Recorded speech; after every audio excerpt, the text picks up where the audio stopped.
LG Ultragear Gaming Monitor.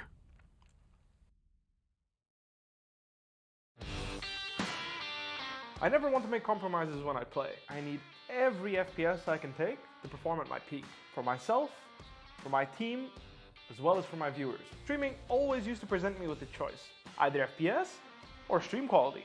I no longer have to make that decision thanks to AMD's 3rd generation Ryzen processors. Now my viewers get to see my gameplay smoothly. Ever since joining the team in 2018, AMD's partnership with Fnatic has given us the latest computer tech to help our performance. 3rd generation Ryzen is now the pinnacle of multi-threaded processor performance, and it's a big step up from everything else I've used before. AMD have listened to our feedback to make sure they make the best products possible so that we can simultaneously play as well as stream at the best setting. That's why I use AMD's 3rd generation Ryzen processors.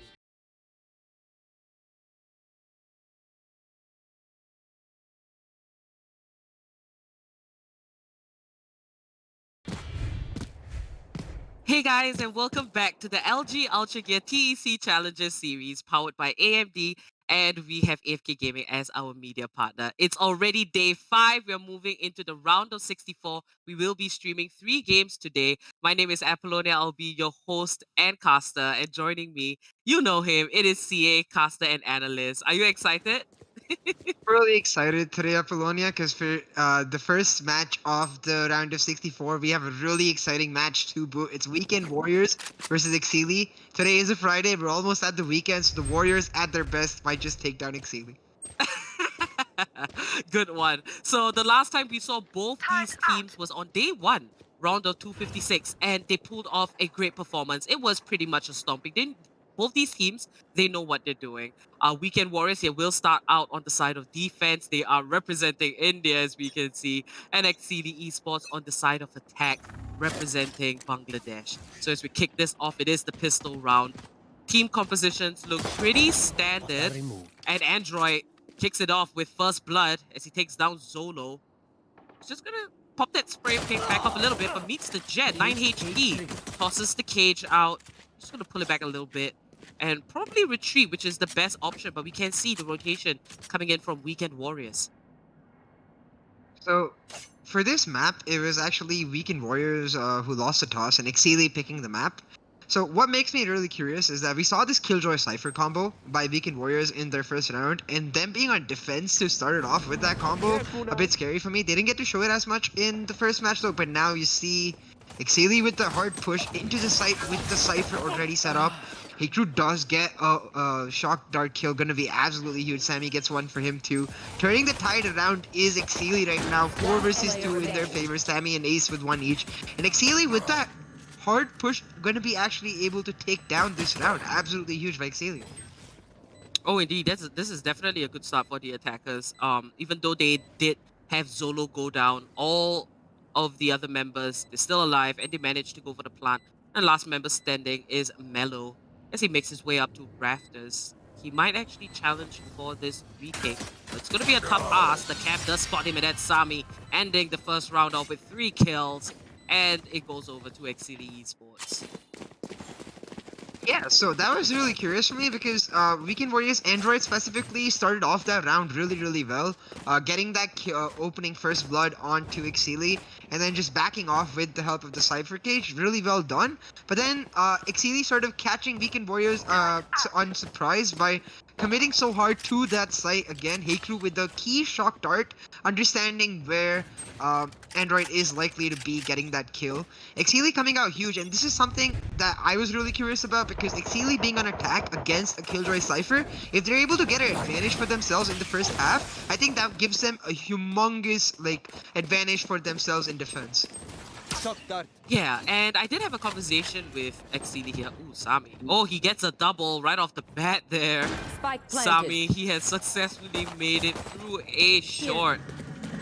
There is going to be Zolo meeting up with him, but Spy wins that gun battle. Equal for Weekend Warriors.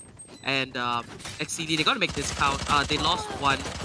Shouldn't have to lose too many, but Ace comes in. Double kill. Sami dashes away to safety. And Frico, last man standing. Pistol. And then all of the dreams in the wall, but 3 kills for Ace. a good ending, but it's an equal round. But yeah, I was saying that Exceeding Esports is a team that has a lot of obstacles to get past. The last time we saw them in Series 1, they unfortunately got knocked out in the round of 32. And, having a conversation with them, they are very determined to at least make it up into the top 16. But, top 8, that is going to be the goal. And right now in round of 64, going up against Weekend Warriors, this is not going to be easy. And I'm excited to see how this round 3 is going to pan out now that both sides have full buys. Stay with the Vandal in round 2, like a risky buy, but he definitely made it pay off. A bit of a questionable play there from Spy towards the door in the previous round, as he tried to knife it down, but that just sort of gives the advantage to the other person. Now you see Exili once again towards A, perhaps one too many, but Ace says no. He gets the kill onto Enzo, and Exili right off the bat looking really strong. Really important. The spy cam will spot out Exili, will spot out the push. All the rotations by Weekend Warriors have made their way into A, but I'm not sure if they can retake control of this site, given that the Killjoy is actually really vulnerable right now, not able to actually use her abilities. Android gets the kill onto Fancy Frico, and Android get another each, and Spike Carrier is down. Weekend Warriors answering back. Oh, it's a 3v2 situation. Not looking bright for Exili, but Ace just pulls off a triple, but Android is there to finish it off. And this is Weekend Warriors. Once they've got the weapons, they just came out guns blazing, taking that round for themselves. And, it's going to be pretty even on the economy side. But Weekend Warriors, the last time we saw them, Spy was the MVP. He was a very aggressive Killjoy. And we can see that the Killjoy is being run once again. Frico as well. He had some, insane shots, some really fantastic kills. So Weekend Warriors, they are going to be pretty tough for Exili Esports to beat. And this game, I feel like it's going to go very slow and it's going to be pretty even. For sure. I think Exili, though, a bit of miscommunication in the last round. Ace used his dark cover to cover his own position rather than cover Heaven and help his team out. Might have costed them just a little bit, but Weekend Warriors definitely stepping up to the plate, and definitely something I'm really excited to see for sure, how they're able to pull it out. That Killjoy Cypher especially, a combo like we've talked about for days and days coming out. Enzo gets his kill, the Phoenix finally getting onto the groove of the game. Weekend Warriors answering back with that buy round win. If they're able to get another win right here in this round, it would be absolutely huge for their economy and put Exili down. Oh wow, Frico does get the kill on Fancy, and that's going to be Ace taking out Spy, defending the B side with his life. And this was a little bit confusing for me because Sami just lost his life so quick. But this is Frico taking out Ace, as two members are only left on the side of Exili. They did go for full buys. It looks like it might be an equal for the next. He's going to take out the turret, but Mello comes out and gets a double kill. That's going to be Weekend Warriors. 4 men strong. 2-2. Yep, it's going to be a close one, CA. Yeah, you can definitely tell that because, like, in most matches, you see one team just sort of running away with it once they get first blood and just sort of taking the lead henceforth. But in this match, every single time you see back and forth action, you see, even though Exili got, like, a return kill after Enzo got the first blood, Weekend Warriors just slamming it down, answering back, playing it really well. And I think Exili right now, they require a bit more coordination because they are on the attack and it's not easy to attack when one side is controlled by Killjoy and the other by Cypher. They need to like either take mid control or try to get a rush in onto a site knowing that A or B is usually only controlled by one person. Indeed. Exili, they definitely have to be more calculated. They can't lose members willy-nilly, so they've got to make it count. But Sami here gets the first pick off. Frico round for Exili Esports. And Weekend Warriors find themselves a man down, but Frico's going to come in with that double. And Sami takes him out, stops that rampage. Exili Esports, 2 members extremely low. This is going to be a tough one for them. But Mello finds Fancy. Sami with the triple. And Mello ends it off, taking Sami down. And Weekend Warriors find themselves with the 1 round advantage. Weekend Warriors. I really love the way Weekend Warriors play their retakes. Like when Frico right here, as soon as he gets noticed that his teammates have moved in towards the other side, starts peeking and starts looking for the kills, gets 2 for himself, which is absolutely huge. But what's more important is that he's doing it at a time when his teammates, like right here, Enzo is starting to come out. Like he's able to grab all the attention onto himself and allow free passage for his teammates towards the other side. For me, it looks like a very coordinated team, and that's definitely what you need to run this sort of composition. That was the eco round for Exili, having said that. So this round will be where like it all like gets showdown. Oh, indeed. Weekend Warriors are definitely not rookies. When they came for the retake, they did come from multiple entries. They did spread their manpower out, so they know exactly what they're doing. They have a team strategy. And Exili Esports, lately, you know, we haven't been able to kind of figure out what exactly the team plan is, and I hope that we can see it here. But that's going to be the Hunter's view. You're not going to catch anyone out, but Zolo picks up a double. Trico ends that, and it's going to be a 3v3 as the spike is placed in a safe spot in the mid area of the map. Enzo with the flash. I'm going to get a pick off here. Will raise the wall and just wait for that opportunity. 50 seconds left on the clock, and Exili Esports, it looks like they are favoring the side of B, and Frico's just gonna back out and take out that spy there. Teams equally matched, just answering back with each other blow for blow. But Exili with that smart rotation, they did take mid control this round, and that's what I really like. Acknowledging what's going on for the other team in terms of composition, adapting really smart. Sammy with the op is gonna start making a huge difference. We know how insanely skilled this player is. He has 2 out of 2 MVPs for his team's progress. Now, covering all corners, Exili will be able to take down this round. And as I said at the start of the round, this round is so important for them, because this was their bye round. Losing this round would put them at a huge disadvantage. Like Exili pulling back means absolutely amazing for them. Now, I wonder, how does Weekend Warriors adapt? Because when you have a Killjoy and Cypher on the map, both the teams sort of start playing chess, because you know the Killjoy can do this, you know the Cypher can do that. So when a team like Exili responds to the capabilities of Killjoy and Cypher by taking mid control, do you, as Weekend Warriors, stack multiple members mid and push aggressively so you're able to answer that mid control, or do you play defensively? Oh, indeed. It's good for the teams to figure out exactly what they want, but 3-3, this is extremely close. Now Frico leading at the top with 7 kills, never fails to impress. And the last time we saw them, he pulled off some insane shots, some flicks. You know, Frico, he knows exactly what he's doing. And Sami did manage to pick up an op, and you know, Jet players with ops, it's a recipe for disaster if you have to play against that. Especially Sami, somebody who knows what he's doing. Usually the MVP of Exili, but this is a successful takeover coming in from the attackers onto a site.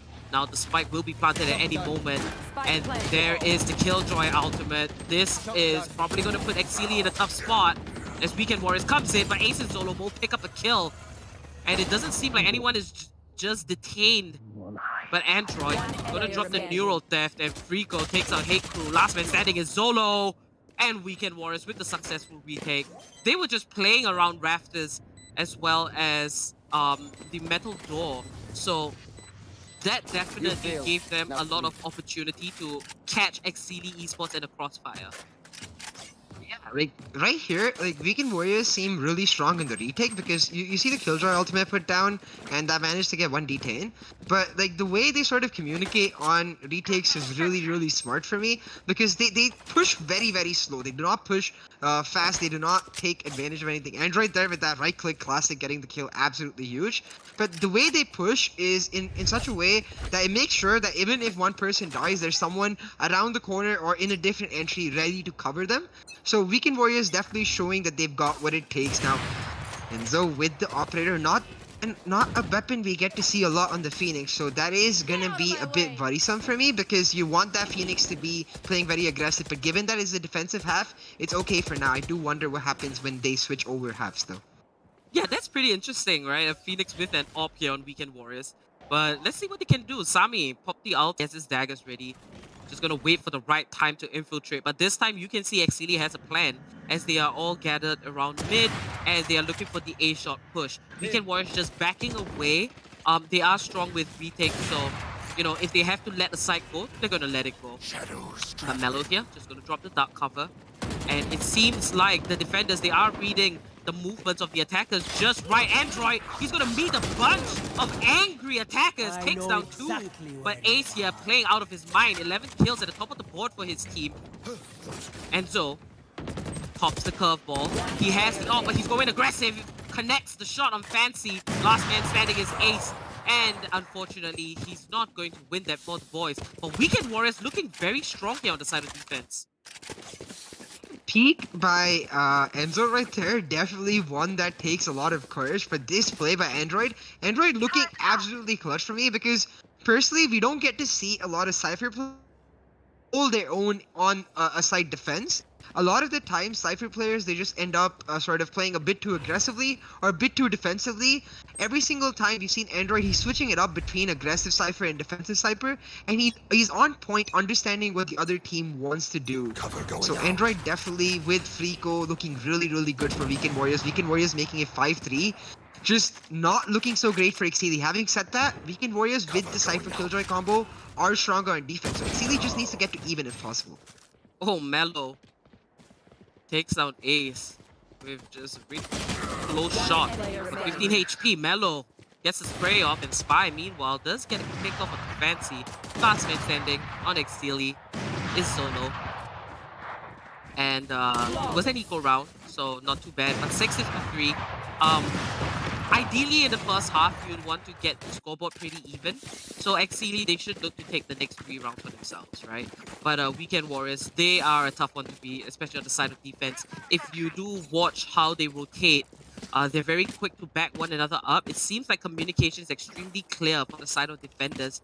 And Exili, you know, this is not... It's not easy, this game. You know, it's round of 64, and they happen to meet a very tough team, so it's going to be cool to see how this pans out. But Sami there, going to invest in an AWP with the light armor. They definitely have to make this one count.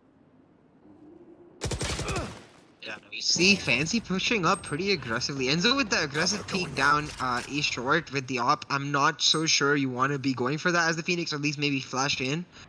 Or use the hot hands combo that we've seen a lot from Skillsy. Not doing either, gets caught out by Fancy. It's going to be 5v4 for Exili, and Exili really needs to answer back right here. As you said, in the starting half of the match, you ideally want to get to an even score. Even 7-5 wouldn't be bad, but Frico P, utilizing that Swamp Grenade distraction, getting the kill for himself. Now, Ace does throw out, does get spotted out by the Dark Armor. Hunter's Fury comes out but doesn't tag anyone. And Weekend Warriors, they seem to be coming out on top every single time. As you said, willing to just give up their site and then retake as a group.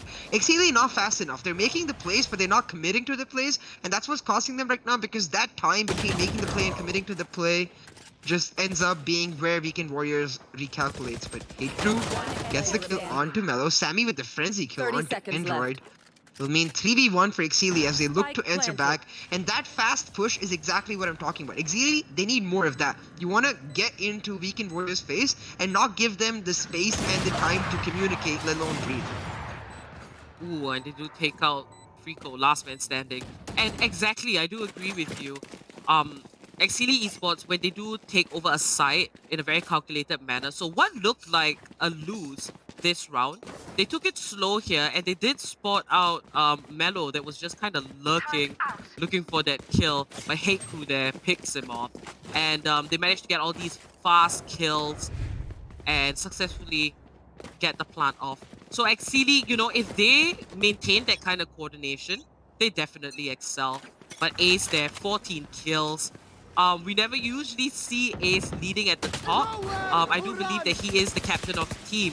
So it's great to see captain stepping up with the team most needs it. 6-4, Weekend Warriors still with that 2-round lead. And in this game, I would say that every single round matters, but Ace takes out Mellow.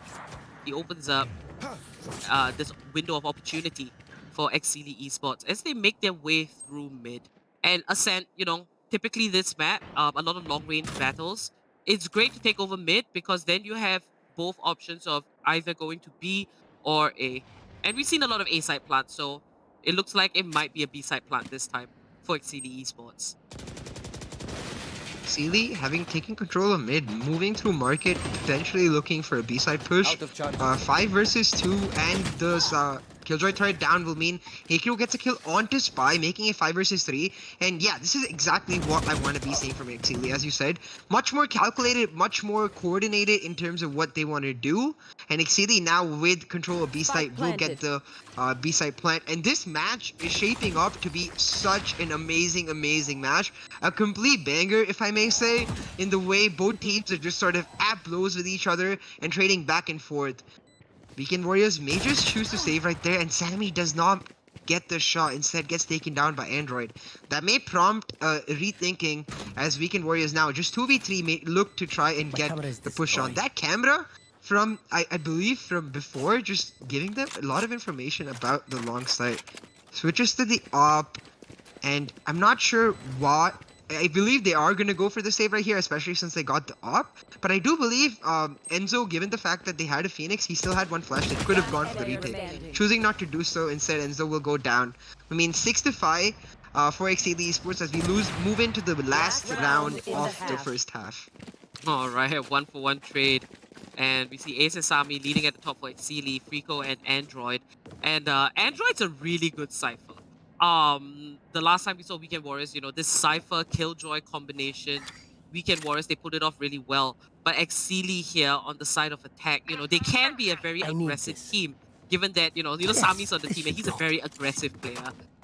Ace as well, definitely a lot more offensive compared to the last time watching him play.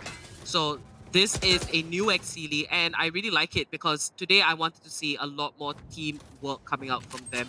And to be able to bounce back now with 5 rounds for themselves, we move into the last round before the swap. Let's see how this is going to pan out for both sides. Because, you know, if the scoreboard is 7-5 or 6-6, it can mean a lot for a specific team. And Frico kicks it off with taking Zoro down. 4v4 for both teams, and Android does get revealed by the recombo of Sova, but the spike is down all the way at B side, so Exili really need to make a decision towards where they want to commit, because while 2 members in Semi and the Sova taking control of A side, the spike is all the way at B side. That distraction would actually make it a smart call if they decided to rotate all the way back to B, especially since the Killjoy is already off the round in itself. Instead, they seem to be choosing to rotate to A, just taking it slow and letting their opponents get a bit paranoid in terms of what is going to happen, like making them a bit indecisive. You see Sammy dashing in aggressively now as they commit to A. Sammy with the headshot as Android got a kill onto A, so I mean 3v2. Spike carrier goes down, Enzo getting a kill. 2v2, so close from both teams as Exili trying to take control of B site, and Weekend Warriors just not allowing, holding the site in itself from multiple sides. 10 seconds left. The Omen and the Phoenix in Enzo trying to pull it through, but just 6 seconds left. The spike gets planted, and 1v1 is going to be Mellow versus Heikru. Heikru with the clutch will make it 6-6 for Exili. And that round, for me, even though it was so chaotic and nice to watch, was a round of mistakes from both teams. Oh, that round was absolutely brilliant. If you watch here, Heikru, he had to retrieve the spike because Ace was carrying it and he went down. Only 12 seconds left on the clock, but he chose to watch all angles and now relied on Sammy. As he got the plant off, Sammy takes down Enzo, 1v1 situation. And, you know, Sammy gave him the information on the position of that last member. So that was very well played by XCD Esports. Now, 6-6, we're going into the pistol round. It is the side swap. Weekend Warriors on the side of attack and XCD Esports in defense. This is going to be a juicy one. I'm excited to see. The last time, you know, Weekend Warriors, they're a very confident team. They are confident and they move together as one. And we can see that here. They do like to put a lurker somewhere around the map. You can see that's going to be the omen for the attackers. So this is going to be pretty interesting. But Sammy watching the mid area, and you've got to watch this guy and his aim. Ace does take out Frico. And XCD Esports with the man advantage. Looks like a good start for them in this second half. Yeah, XCD Esports. I did say at the start of the match that, like, with the Killjoy Cypher combo for Weekend Warriors, they definitely need to try to get some sort of advantage in the first half. Because XCD, especially as you said, that Sammy aim in defense starts becoming a huge problem for Weekend Warriors on their attack. But Android answering back. Android looking so good today. He did look good even in the first round, but looking just as good today, showing that consistency. Really important for me to see. Now, you see all of Exili having rotated to A. Weekend Warriors in their head, realizing that that's very likely, taking control of mid, market pushing all the way to B. This is really spicy from Weekend 30 Warriors. seconds The left. flash coming in from Enzo will make sure Hikaru is not able to peek. Hikaru does find multiple people moving, but so close in that gunfight, loses to Enzo. Zolo takes down Enzo for his teammate instead, but still 3v3 and site control for Weekend Warriors. Android didn't manage to make that jump there. But that's gonna be okay. 3v3, both Omens pretty low. Spike has been planted. And this is going to be the battle of the most coordinated. Now Zolo drops the fault line. And there it is. He's going to spot Android. But Spy and Android both get killed. Sami, last man standing. 1v2 situation. Everybody is low. 34 HP. Sami, he connects it. But Spy pops out at the right time and takes his life. Both these teams are just so equally matched in skill. It is insane. And that is Weekend Warriors taking the first round for themselves. So, you know, next one is going to be an eco. Or if Exili does force it, I think that's going to be pretty cool. Definitely, I think for Exili, the smart play to do right now is work towards the op for the Sammy, and then use that op to just sort of hold down mid altogether. Because you see Weekend Warriors, as you mentioned earlier, they like that 4 with the 1 lurker combo, or even 2 lurkers as they're doing it right now. And that sort of entire combo is just nullified if you have control of every single site's entries. If Sammy is able to control mid with his op, then the other sites will be just as likely. But Fancy playing a bit too aggressive given that it is the eco round, will go down. Enzo gets Zolo, will mean 5v3 for Weekend Warriors. Still the eco for Exili, so it's okay. Oh, 1 by 1. Everyone's falling from Exili, but equal round for themselves. Good choice. They are making the investment. Sami does pick up 1, but Mellow with the double. And Weekend Warriors, they didn't really invest in... not everyone invested really with... Oh no, everyone did. They did invest in guns, so, you know, keeping that and moving into the next round with, you know, majority of the members still alive, it's going to be good for Weekend Warriors. And, Exili here, now with the full buy, they definitely have to come back. They have to find a footing if they want to make it through. Especially in Series 1, you know, they weren't very pleased with the outcome of it. But to be knocked out here in round of 64, I would say it might be pretty devastating for Shadows traveling. Joke's over! I mean, You're I dead. think the round of 32 knockout itself, as you said, was pretty devastating to them. So to go one worse to the next series would not be nice. Run it back by Enzo will get some information, but not a kill in itself. And you see Weekend Warriors with the bamboozle, the B distraction with the A control. Really well played. Oh, Exili Esports. Will they be able to catch on? But this is Weekend Warriors. They have plans, they have team strategy, and you can see that it's definitely a lot more thought out compared to Exili Esports when they were on the side of attack. So Weekend Warriors here, good move. And Exili Esports, they will have to pull off a very strong retake. Now we can see everyone is spreading out. They are going for this plan of attack. Now keep an eye on the Phoenix that might just backstab one of the defenders. But here it is. Ace does take him out, playing out of his mind today. 5v3 situation. Looks like Exili might just come on top with this. Sami has the daggers ready, and he's looking for the kill, but Spy pulls off a double. Then what is this? Weekend Warriors, all of them, the last 3 members just got multi-kills and took out everyone on the side of Exili Esports. That was so well coordinated. And let's have a quick look at this replay. Weekend Warriors this round, what I really like about their strategy is that the way they take, like they give up a sort of kill on the other side to take control of a site. That strategy is really good when you have a Killjoy on your team. Killjoy is so good at denying retakes. First with the Swarm Grenade up on top of Rafters building time, then the Swarm Grenade on top of the Spike just denying entry near that position under the Rafters. Spy and the Omen on the side of Weekend Warriors, Mellow just holding it down. Just brilliantly played. It's like the way Weekend Warriors understand their agents and their synergies between their agents seems to be what is giving them the edge in this match. Do you know what is... This is really surprising. It feels like Weekend Warriors has some of the best team strategy I have ever seen. You know, take aim aside, firepower aside. it seems like, you know, they've built a very good strategy in terms of attacking and defense, which is more foolproof if in terms of coordinating. So it doesn't matter, you know, your aim has to be good to a certain extent, but just from sheer team strategy and movement around the map, I would have to say that Weekend Warriors has one of the best in this tournament. And you know, if they don't have that firepower, it's definitely making up for it because they have really good communication going on, judging by the way that they are rotating. I 100% agree, but right there, Exili perhaps playing a bit too aggressive in the eco, what I believe is the eco round for them. Giving Spy 2 easy kills and potential control over B side. Frico gets 2 more.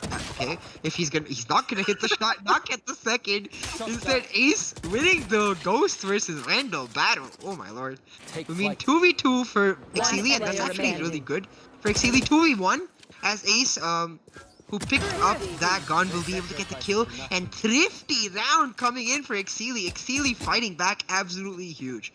But I definitely agree with your point. I think the idea of macro in a like high level tournament like this, especially the stage we're at, like where the teams are just getting better, that's what gives you the edge, and that's where you want to be on point, because skill wise you can always work on it. Sometimes to players like Sammy it comes naturally, so the edge you want to find for yourself is what's more important. Indeed, and Exili Esports, they pull off these rounds where they just pop right off, and then the next one they might just drop the ball. I like to see a little bit more consistency from them, but this definitely is pushing them into the right direction. Now, Weekend Warriors with 9 rounds. Exili Esports, they got to catch up. So, you know, bringing it to overtime will be ideal for them. But moving on, let's see Android here. And Android, even on the side of attack, he does play a pretty decent Cypher. Cypher isn't the best attacker, but Android, you know, he makes it work, and he's been really consistent as well. Now, Hate Crew's just gonna back away as Exili Esports, they do lose 1 member, and this might be extremely disadvantageous for them. Now, Weekend Warriors making their way through mid, but the spike might just go Revealing area. the B main. But it looks like, you know, they're going to take their time, and instead the rotation is coming. They want to go for A side.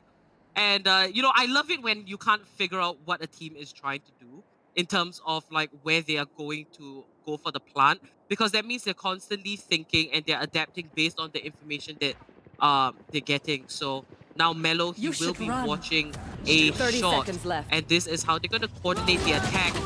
Killjoy ultimate has been put down. 1-for-1 trade there. We see the Hunter's Fury coming out. There's a lot of mayhem as Spy takes down Hate Crew. Zolo just gonna wait for that opportunity. Fancy coming in from the back. Last 2 members, they should spread themselves out, but Enzo pops to run it back.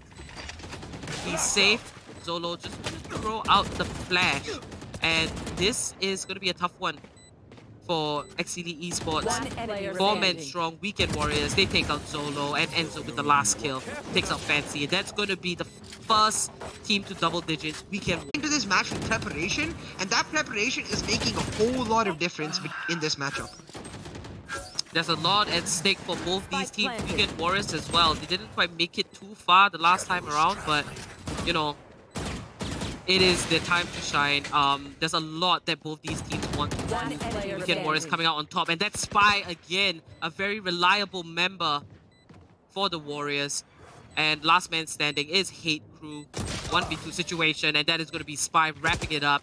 11 is to 7, and Exili Esports slowly watching their opportunities slip away from them.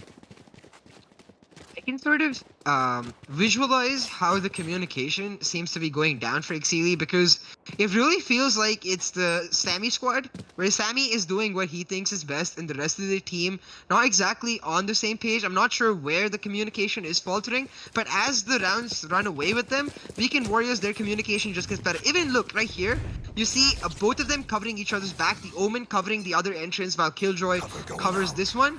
This, like, are very basic foundational things that you require from a team when you're playing competitive Valorant, and that Weekend Warriors showing that they've gone on point.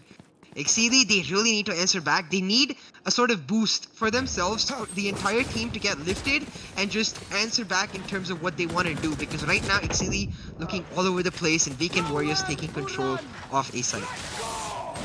The attackers take down 2 defenders, Weekend Warriors, but one by one they're falling as Sami picks up a kill and Hate Crew does manage to pick up one using that ultimate. Now Sami looking for one of the last members, but Android does take him down. Zolo picks off Android. Last man standing is Frico, and that's going to be a double for Zolo. Exili Esports, and you know, we see a trend where Weekend Warriors, you know, they take a couple of rounds, and Exili Esports just randomly bounces back. So, you know, there's a lot of rounds for Exili to win to try and take this into overtime. But I think, you know, it's time to kind of they should put their foot down and be a little bit more organized because they do have the potential here.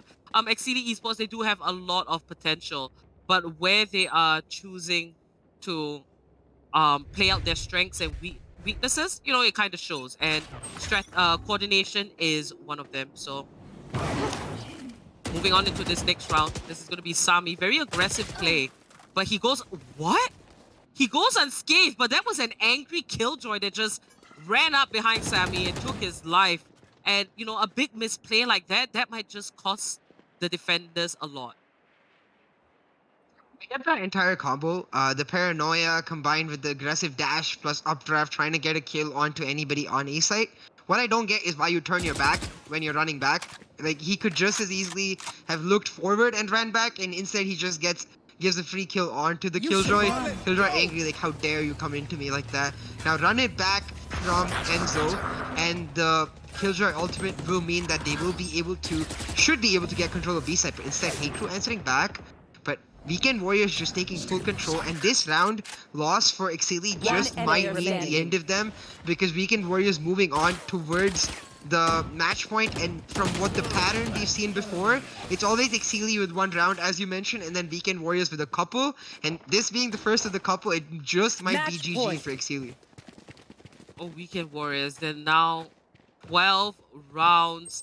That's going to be a match point for them and Exili with 8 rounds to themselves. But you see, this round, Weekend Warriors, the way that they attack, and you did mention that they're very quick on watching their teammates back. So I like this gameplay coming out from Weekend Warriors. Exili Esports, unfortunately, they're falling a little bit short, but let's see if they still have some fight in them. Economy is low for the defenders, but they're going to force this by. They have to, as it is a match point. Now, the defenders pretty much spread out, but in a very defensive position. And this is going to be Enzo. Going to just drop the hot hands, try to push them out. And Sami just get the first pick off onto Mello here on A shot. Now, Weekend Warriors, what are they going to do with a man down? Sami dashes away to safety and might just want to regroup and think about what they're going to do. But Zolo pops out, picks up a kill. And if Exili Esports takes this one, they can definitely buy themselves more time to try and go into overtime. Yeah, sure. A brilliant play by Zolo. I think just a smart play in general. I think since he was spotted out by the recon drone of the Sova, decides to use the flash aggressively, change his positions, and dodging the Sova shock dart in the meantime while getting a kill. Just small things adding up to a huge advantage for him getting himself a kill. Exili answering back, especially given the fact that it was a flawless round in their, like, forced buy round. A bit, like, this is why it's so, like, disappointing to see the way this match is going, because you see this potential coming out from Exili in the way they carry themselves, in the way they, like, in the way Zolo make that really good play, in the way Sami getting first blood, but you don't see that consistently, so you just have to wonder, can they pull through? Because I would love to see an overtime in this match. Yeah, individually, the players of Exili Esports are really strong. They're good, they have the aim and everything, but the disconnect is just, you know, working together as a team. But Exili there, getting a flawless round on a disadvantage with their buys, that's Exili Esports. That's what makes them actually pretty exciting and interesting to watch, I would say.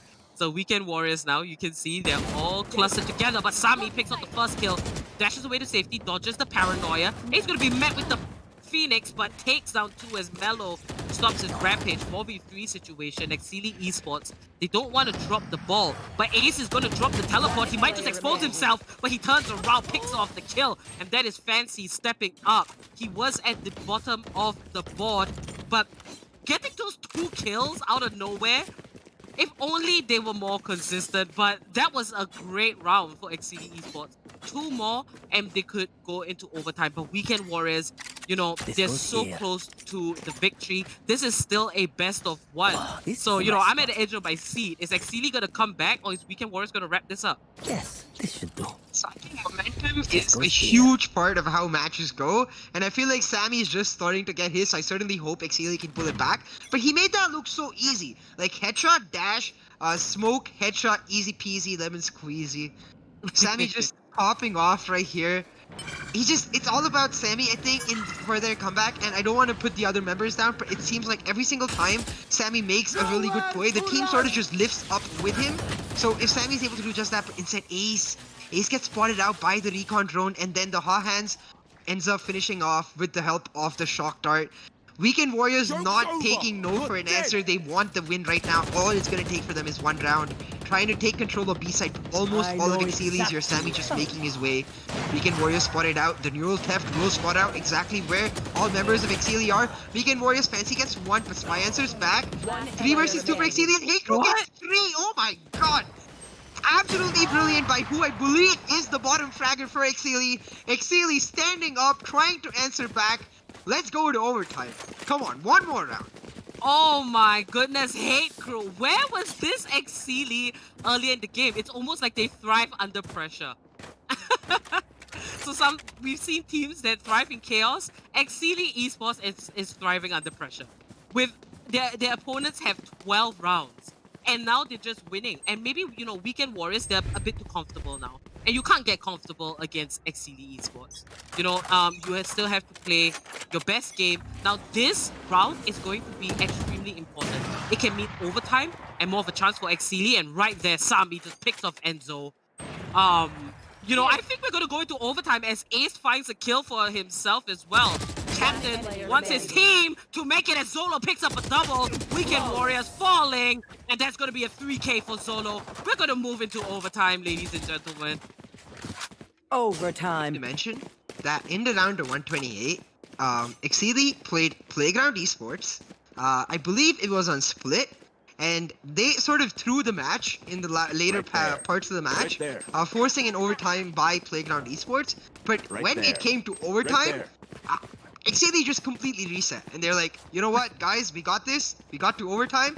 And they won the first 2 rounds of overtime and smashed it. And I have to wonder, given the fact that for Weekend Warriors, their last match was a 13-0. Exili, they've been through this process before. They've, like, gone through the battle lines and, like, found their way through multiple hard matches. Exili, they have the practice of the stamina. You have to wonder if Weekend Warriors, they can hold themselves and maintain their same cool that I believe Exili can. Indeed, and I remember that we have nicknamed Exili the pride of Bangladesh. One of the stronger teams coming out from that region. So, you know, this will mean a lot to their supporters and their fans if they do make it through. But meanwhile, Weekend Warriors is filled with, you know, players that are very comfortable and have a lot of experience in FPS games. So for both these teams, they are fighting for something. They are fighting for a chance at competing with some of the best. And, you know, we have very juicy 1.5 lakh prize pool. So they definitely want some of that as well. Now, this is where the game is going to get pretty close. But Spy, he's just going to reposition himself. And unfortunately, that shot does not connect. 1-for-1 trade there. And the Spike might just make its way over to B side. Exili Esports, they are committing here. And here is the rotation from Weekend Warriors. But Hate Crew, what just gets a double kill out of nowhere. And it seems like a fire has been lit under him. He's going to drop that drone and get this information on the Cypher. And is he quick enough? He is, as he gets a triple kill. Frico, last man standing, solo. Sammy picks up the kill onto Frico. And this is Exili Esports with 13 rounds. Match point. Exili Esports, they were down 8 rounds to 12, and now they're just on a winning streak. It's like they took a while to get that footing and understand how Weekend Warriors is playing, but the moment that they did, at the last second, everything is counting right now. And Weekend Warriors, they must be feeling pretty bummed out to just kind of Need a drop. miss Thanks. this opportunity, drop the ball, and just lose all of the lead that they had initially. Definitely. I definitely agree with what you said, and I think it's coming down to Exili just sort of. They seem to have that fire in their bellies back. They seem to have just lit right up, and they're showing the fight and their determination in every single member. Heikru, I believe, picking up a majority of his kills in this match, just in the last 3 to 4 rounds, stepping up humongously every single member of Exili. Now, Exili on their defense is where they were initially lacking a little bit, so they definitely need to showcase that right here. Weekend Warriors with their insane strats were good, but Zolo gets 2, Freako answers back, Fancy gets the 3rd, and this is exactly what happened in the previous round. Exili taking control of overtime with the first 2 rounds. Can they do it again? They have a huge advantage, 4 versus 2, even though the Cypher is low. Exili looking like they might just clutch this right out of nowhere. Zolo came in massive with the double kill. You know, if you can get multi kills at this point, that just eases the pressure off of the team. Now, Weekend Warriors with 2 men left standing, they're hiding behind the dark cover. But this is the discipline from XCD that we have not seen a lot. 30 And seconds that is left. A is going to take down Mello. Last man standing is Freako. And all of XCD Esports, they're finally moving from their defensive positions. And Hate Crew with the Defenders last win. kill. That is XCD Esports moving on to the round of 32. Wow, right when the bell rang, they realized, oh shoot, guys, we've got to come back. And from 8-12 to 14-12, that is impressive from XCD Esports. They got us nervous here. We didn't know what was going on. They definitely took Weekend Warriors for a ride. I think that was definitely one hell of a roller coaster from Exili. I feel Man. for their fans. You're just like, you have to be feeling so disappointed, and then the rise. Hate Crew. This guy, he went from like 10 kills, which was near the bottom of the entire scoreboard in itself, to 17 kills, top 3, just in the last 3 or 4 rounds, absolutely stepping up. Humongous plays from Exili. Moving on to the round of 32, but I have to say, I really hope the team just cleans it up just that teensy little bit. All right, let's move into AMD's Relive the Moment and talk more about what went down between XCD Esports and Weekend Warriors. Now, XCD Esports winning this match is huge for them because, you know, they are a team that has garnered a lot of support from their country, which is Bangladesh, and them moving on to the round of 32. As a fan, you can look forward and a lot of your dreams, you know, you want to see this team excel and, you know, kind of put their country on the map. So XCD Esports, you know, early in the game, they were losing out. They did not have the advantage at all. Except, you know, they did win the pistol round and then the second pistol round. And Weekend Warriors, they bounced back. And Weekend Warriors had a scoreline of 12-8. Now, XCD Esports just randomly out of nowhere getting an 6 round win streak. That was just huge. And that was extremely entertaining. Why they would do that, I have no clue. This is what makes XCD Esports really interesting. Why do you think they play in such a risky way? What do you think actually went on in their minds through this game? A very momentum dependent team. When they're down, they just look terribly down in the way they play and in the way they seem to communicate. It seems like what the team is feeling ends up being what the team is playing. So you see when they started to get that win streak, that momentum getting up to such a high, it wasn't just Sammy. Like I mentioned that when they were starting that win streak, like 2 games in. I feel like when Sammy just starts popping off, the entire team like gets this rise in themselves, in their own gameplay, just going up there with Sammy and matching him with how he plays. Hate Crew, Ace, Zolo, every single person popping off absolutely insanely to get Exili that win. That's 2 14-12s for Exili in a row.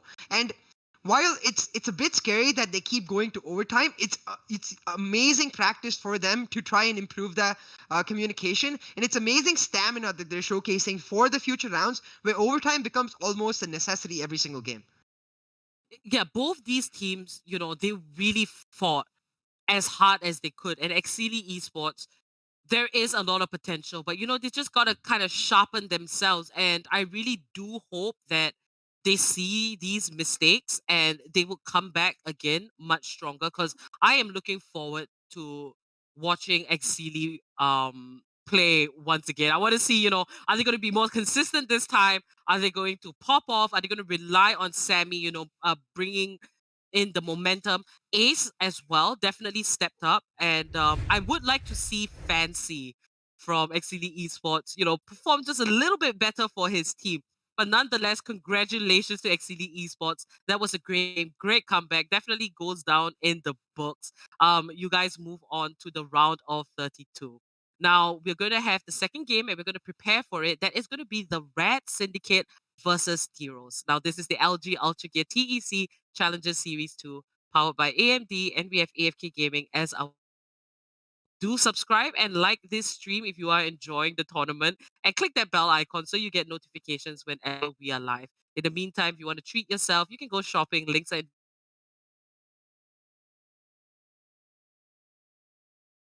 with game number 2.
I'm running out of time, every day goes by so fast.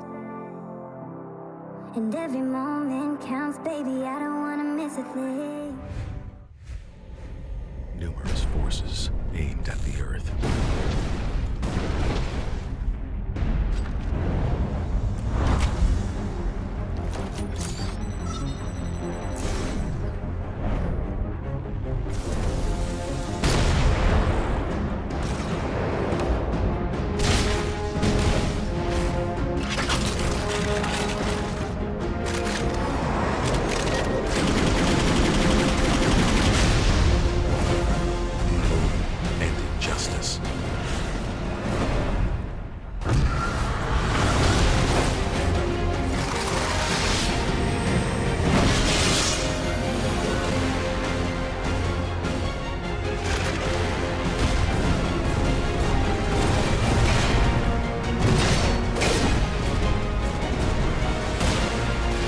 Let the glorious battle begin.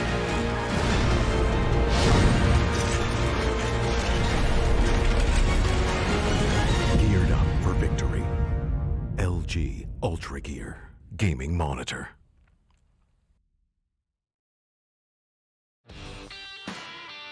I never want to make compromises when I play. I need every FPS I can take to perform at my peak. For myself, for my team, as well as for my viewers. Streaming always used to present me with a choice, either FPS or stream quality.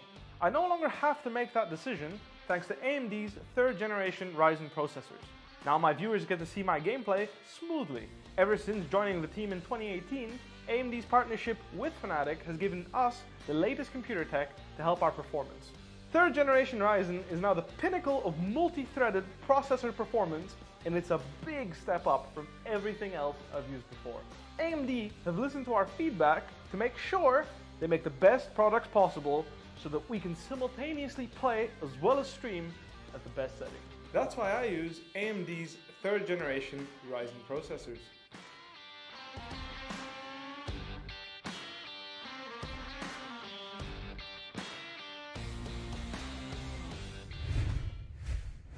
Hey guys, and welcome back to the LG Ultragear TEC Challenges Series 2, powered by AMD, and our media partner is AFK Gaming. So we were done with the first game where we saw Exili Esports make it over to the round of 32, and now coming up we have the Red Syndicate versus T-Rose. Now this is going to be the first time we see the Red Syndicate streamed for this series, but we're very familiar with this team. So CA, take it away. Let us know what we can expect from the Red Syndicate versus T-Rose. I mean, it's not that complex, even though the name of the person says it all, because it's all Paradox. I mean, don't get me wrong, I don't want to insult any members of the team, but when Paradox pops off, it's a Paradox show. And that's what I'm really excited to see, Paradox just completely popping off. He was one of the recipients of the play of the series in Series 1, so maybe we'll see something as exciting as that. We did get to cast that, so I'm definitely really hyped. Piros, on the other hand, not a team we've seen as much, and definitely a chance for that team to step up. They made it so far.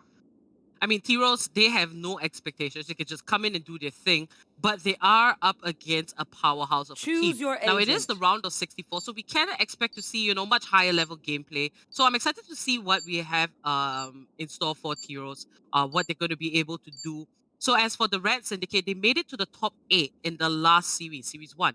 And, I do know that their goals are to reach much higher, and they do have the potential definitely to reach top 4.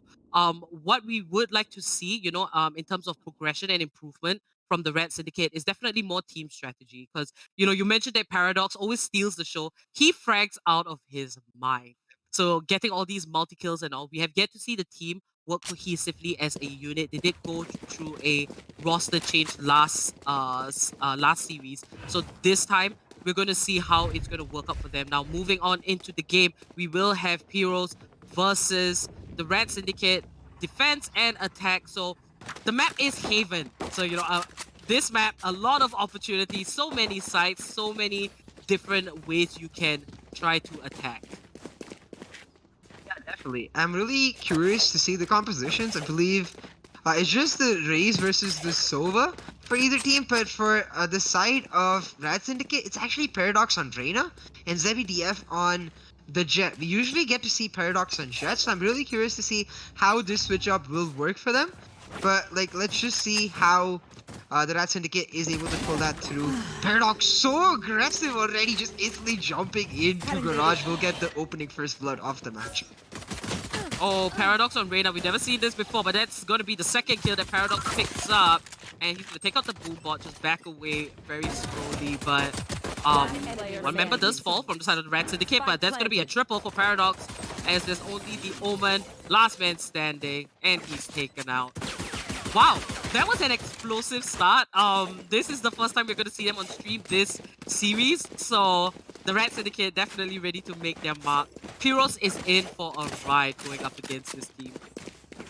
Yeah, I mean, we were talking about this earlier before the match started, that Rat Syndicate making it a top 8. And normally, when a team makes it top 8, you would say it in like the sense that the team is very happy about it and like they made it really far. But that's not the case for Rat Syndicate. I think they were definitely disappointed with the way they exited the tournament, and they're going to be really hungry to make it all the way back and even further. You can see that hunger for Paradox. He's playing so aggressive. Every single time, just runs into Garage, this time using the Leer to get a kill for himself. And I'm really liking him on the Reyna so far because it suits his playstyle. As we said, he frags out every single time, and that's what you want to see on a Reyna, frag. Oh, indeed. It's just such a treat to see that Reyna coming in. But he has gone down early, but this is going to be, you know, frags taken by the Rat Syndicate left and right. It was an equal round for Pyros, but taking down 3 members of the Rat Syndicate, that is going to be very good for them. As another member falls master, now it's an Omen versus Omen situation. And just going to take it really slow, as this Omen looking for that retake. Spike has been planted here on A side.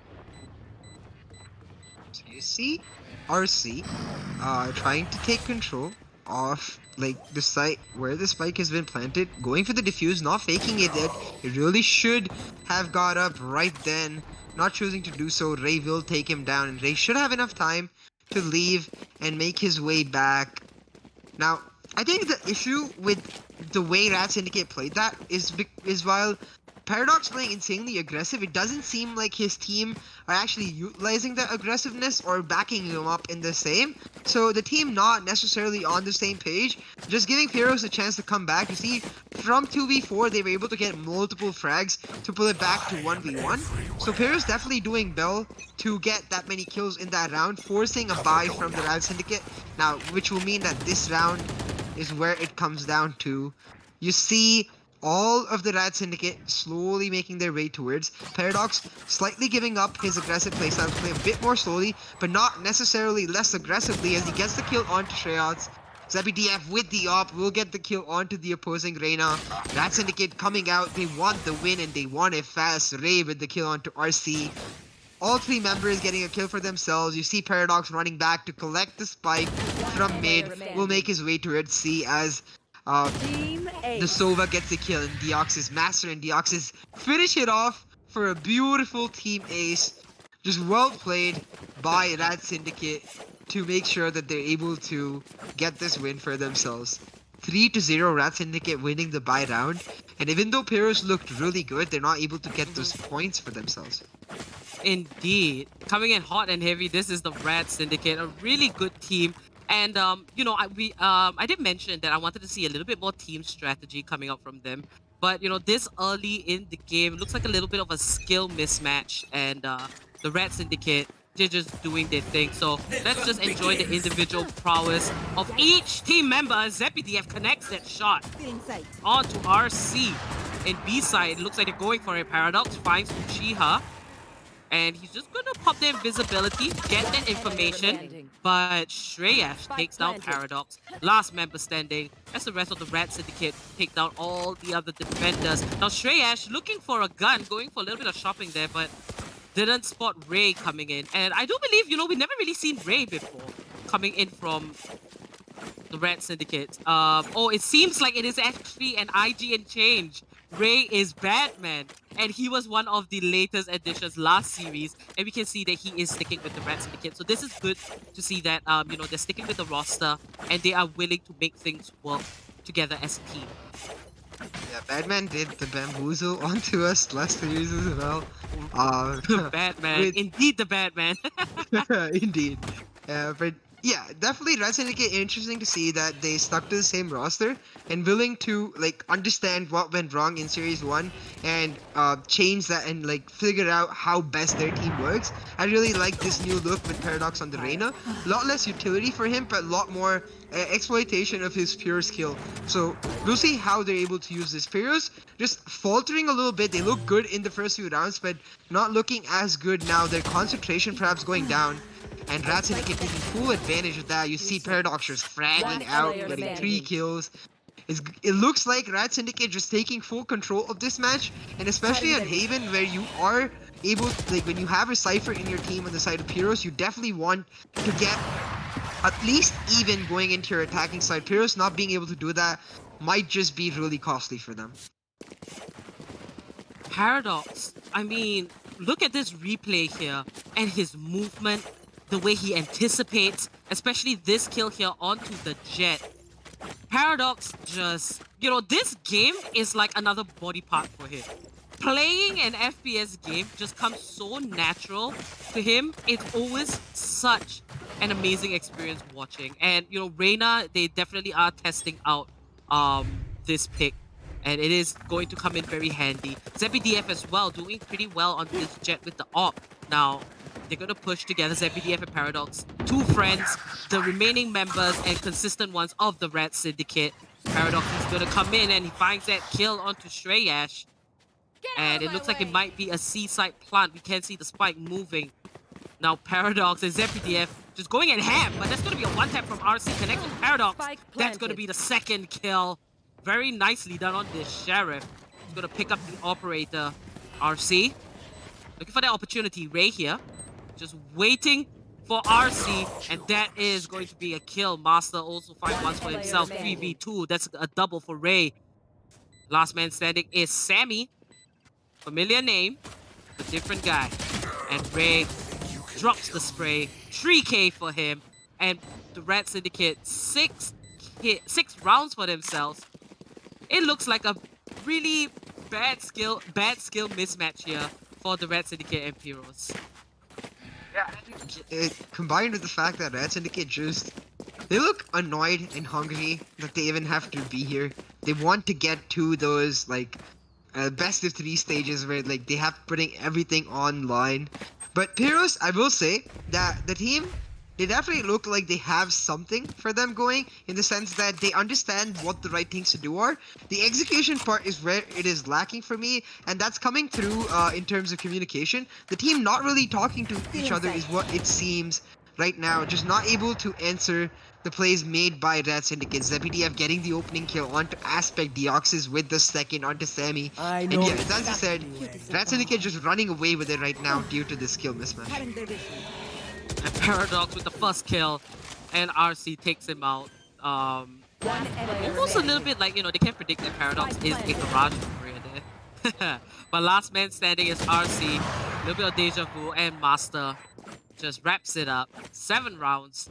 Yeah, huge skill mismatch here. Well, at least for Pyros. You know, it's tough going up against this team, but it is the round of 64. Competition will get much tougher. You know, the only way that you can take a really strong team by surprise is to do the unexpected. You know, we always say this, that, you know, if you're if you're up against a really strong team and you're not exactly coming out on top, try to at least get a few rounds, because, you know, it can be a learning opportunity as well. And you should look to change up your game plan and see where it might work and just play off of it.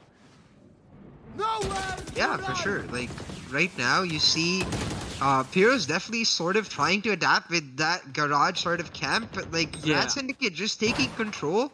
And it's definitely a question of like caliber of both teams, because Red Syndicate, you see, ZBDF, I wanted to talk about this.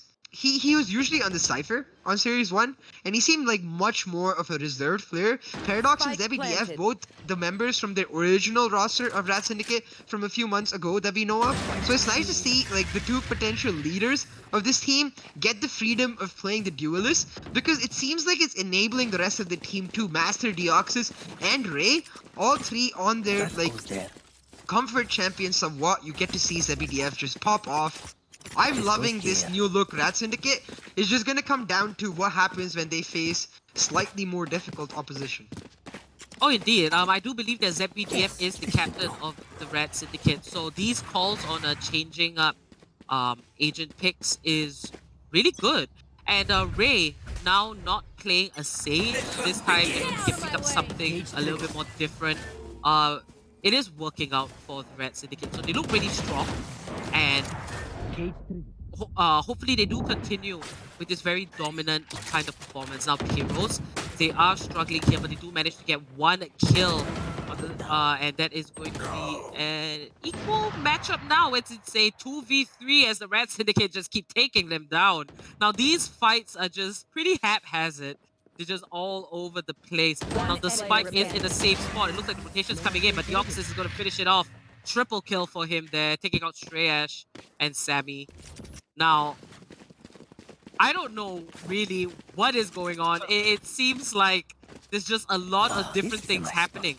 We can see that Pyros, they did try for the backstab, you know, two members coming around, but it didn't work because they didn't spread themselves out. They're still, you know, camping together. They have to look for a different way to watch each other's back, and probably, you know, try stacking on a particular site or particular area. If a plant has been made, go for the retake, I would say.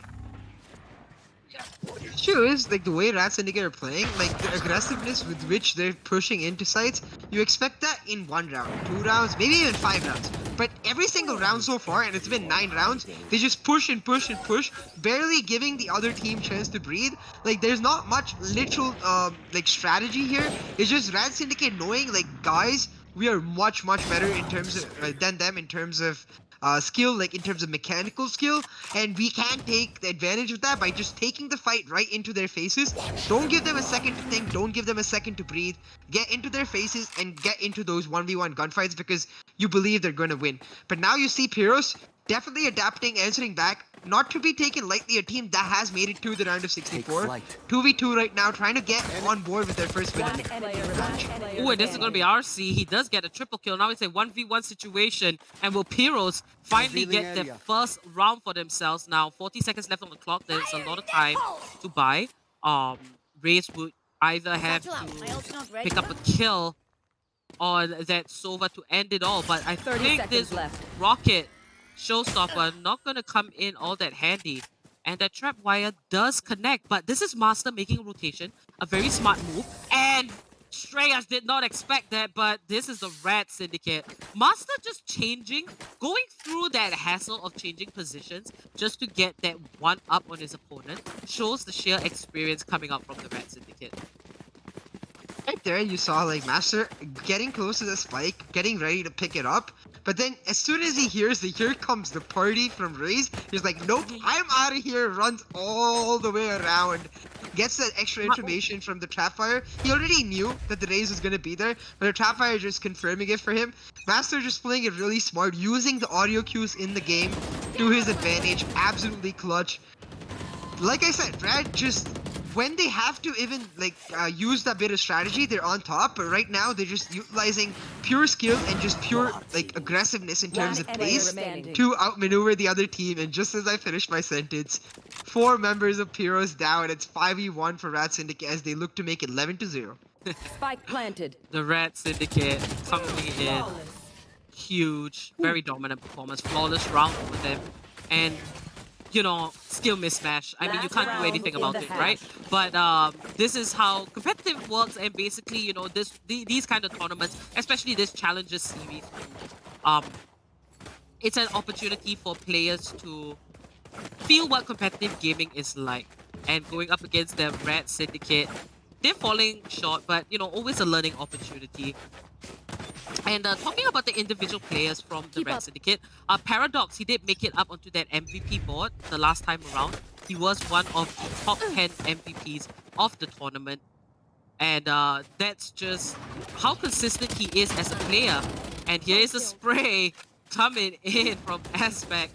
He gets the kill, 1-for-1 trade there, but not quite, as the Oxys does find another kill. And this is the Red Syndicate coming in with the takeover on Spike Seaside. planted. Yeah, that's gonna get absolutely dominating. I believe it's actually Deoxys on top of the frag list. Not something I was looking for, but now you see Red Syndicate 4 versus 2. Just the shorty in the hands of RC, misses the 2 shots, will not be able to get the kill. Making it 3v1 as Paradox just finishing it right off. Will make it 12-0 for Red Syndicate, and they seem to be competing for the fastest match ever in the TEC Challenger Series. Just the pace at which they're playing the game right now. But as you said, right, I have to give kudos to Pyros right now, because they did make it so far. They won 2 matches. They won in the round of 256 and in the round of 128 to make it to the round of 64. Getting that taste of competitive gameplay, facing up against a top 8 team. They just have to go back, look back to like what happened in this game, how Red Syndicate was just so much better, and come back. Because if a team like Pyros can make it this far, I think they can definitely improve, review upon themselves, and try to get better. But Rad just playing absolutely out of their minds in this game. Oh yeah, for sure. Heroes, you can see that they are changing things up. Even before the side swap, you can see that they were looking for ways to combat it. So that is a good sign. But Master here, double kill, triple kill, and that is going to be a wrap. One of the quickest endings. But the Red Syndicate, they move over to the round of 32. Yeah, Red Syndicate absolutely dominating. Master getting his day at the end. Just headshot, headshot, headshot. Brilliantly played. Paradox must definitely be a bit annoyed that he was all the way at C-site and not able, A-site and not able to get any action for himself. But Red Syndicate, as you said, moving on to the round of 32, that was really cool. Master actually got both of the headshots through the paranoia, predicting where the other players are going to be. What? RC, though, on top of the scoreboard with the 373 average combat score, showing that there is definitely a bit of caliber in Pyros. Oh my goodness, RC came at the top with the highest combat score. That just means that they didn't give up. They were actually trying, but you know, it is a team game, and all 5 members of the Red Syndicate were just a lot stronger compared to Pyros. Now let's move into AMD's Relive the Moment and talk a little bit more about both the teams. Pyros, it was a tough one for them, but they do, you know, you can see a little bit of potential there. Well, at least from RC. He did put up a big fight, and you could see that he was also hovering around B side and garage most of the time, he did try to go for the duels against Paradox. So, you know, no fear, he just gave it his all. And yeah, so RC did manage to at least get, you know, a couple of frags each round. So that's pretty good for them. As for the Red Syndicate, this team, it is a powerhouse. For all you viewers, if this is the first time you are seeing the Red Syndicate, do take note that they are an extremely strong team. They were top 8 once before. And Paradox, you know, he is the star player of the team, but they have progressed a lot in terms of, you know, figuring out what their play style is, how it's going to work. And now we can see evidence of them changing up their agent picks and definitely experimenting in the competitive side what works for them. For sure. Like, they're sort of starting to understand how their team composition works now, and that's really exciting for me to see. But like, I have to give so much kudos to RC there, because he seems like he was definitely one of the top like members of the team, adapting, as you said, always hovering around B and garage, acknowledging Paradox's aggressiveness and trying to take advantage of that. Multiple times it was RC left towards the end. So I'm really excited to see this player back into the TEC Challenger Series, see what exactly he can accomplish, and just showing up really brilliantly against a team like Rad. That's something to like talk proudly about, even though you got 13-0'd. Oh yeah, for sure. You know, we keep tabs on a lot of players, and it's good to see, you know, players that kind of look like they have that potential in them. And that's just what's really great about watching all these games here in the Challenger Series. You meet these teams, sometimes they kind of fall short, but you can see that they're aspiring players. There are a lot of people like this, and you can kind of relate to them. The Red Syndicate, I think, this series too, we're definitely going to see them shine a little bit more, and I'm looking forward to it 100%. They have the raw firepower. Their team strategy is shaping up, so they have some really good players. I'm excited for the future of the Red Syndicate.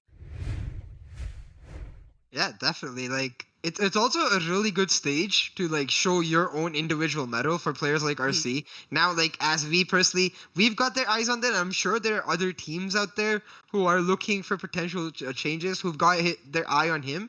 Mhm. So RC definitely showing up today, looking really really good. But yeah, as you said, like Rad, Yeah. now that will be something really exciting to see later on.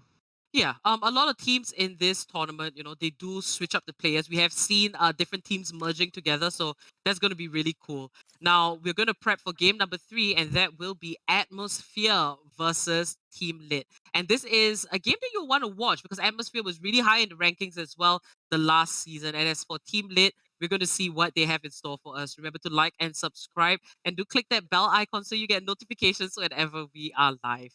This is the LG Ultragear TEC Challenger Series 2, powered by AMD, and we have AFK Gaming as our media partner. So take a chill pill. You can go shopping, links are in the description, or check our socials, follow them. We have tournament updates all the time. So until then, we'll be back very shortly.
I'm running out of time, every day goes by so fast.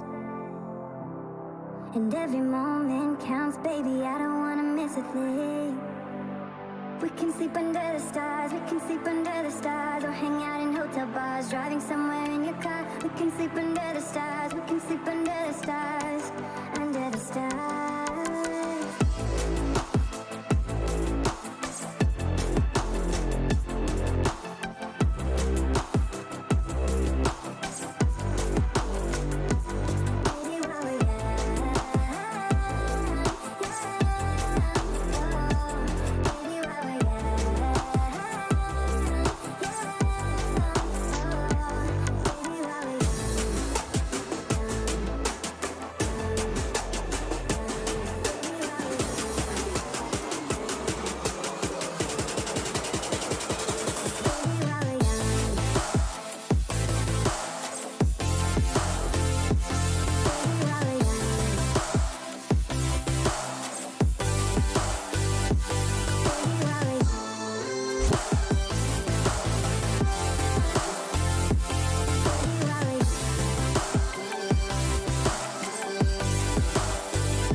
Take my hand,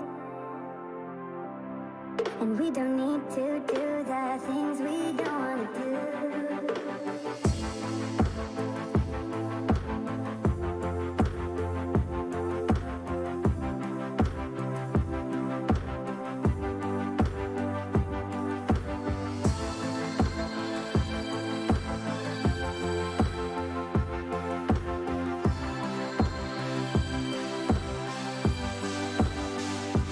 Baby, while we're young,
And injustice.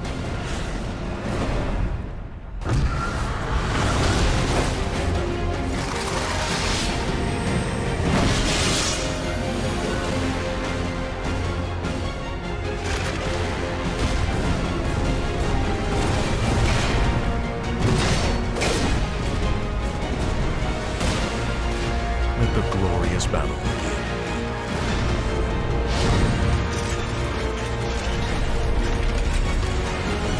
Geared up for victory. LG Ultragear Gaming Monitor.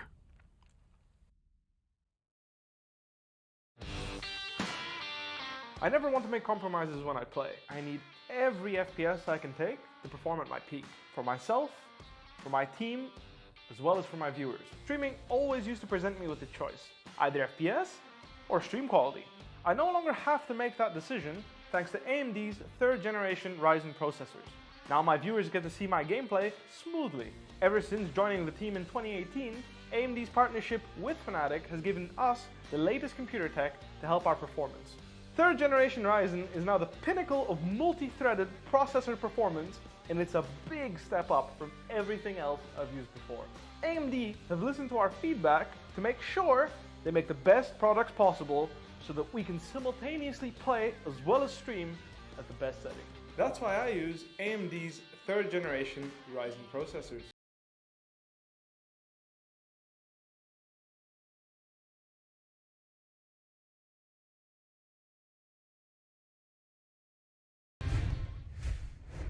Hey guys, and welcome back to the LG Ultragear TEC Challenger Series 2, powered by AMD, and we have AFK Gaming as our media partner. We are now down to the last game. Earlier, we saw Exili Esports and the Red Syndicate make it over to the round of 32. So now we have Atmosphere versus Team Lit. It's gonna be a wild one. It's definitely gonna be a lit match because, like, Atmosphere, this team, we've seen so much of them so far. They made it to the round quarterfinals before, I believe, taken down by the 3rd place team in our Series 1 TSF Gaming.